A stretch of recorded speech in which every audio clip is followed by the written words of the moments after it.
আসসালামু আলাইকুম। আজকে দেখাচ্ছি সবার প্রিয় এবং পছন্দের লইট্টা শুটকি রান্না।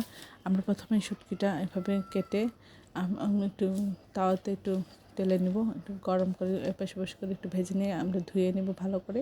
তারপরে পাত্রে তেলের মধ্যে পেঁয়াজ কাঁচামরিচ দিয়ে একটু ভেজে নিয়ে এর মধ্যে আদা চামচ আদা বাটা, আদা চামচ রসুন বাটা দিয়েছি, দিয়ে এর মধ্যে আদা চামচ আদা হলুদ গুঁড়ো, আদা চামচ ধনিয়া গুঁড়ো, আদা চামচ জিরা গুঁড়ো এবং 1 চামচ মরিচের গুঁড়ো, আদা চামচ লবণ দিয়ে মশলাটা খুব ভালো করে কষিয়ে নেব। তারপর আমরা এর মধ্যে দিয়ে দেবো আলু কুচি করে কাটা।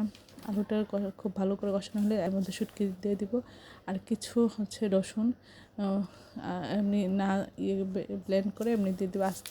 এটা খেতে খুব মজা হয়।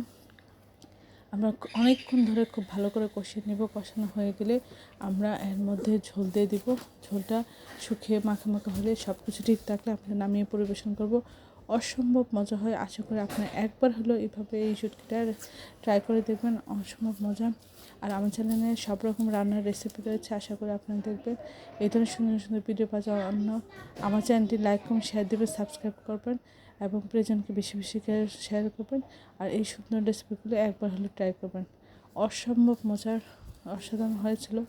দেখুন, দেখতে যতটা লোভনীয় লাগছে, খেতে অসাধারণ হয়েছিল। আশা করি আপনারা একবার হলেও খাবেন।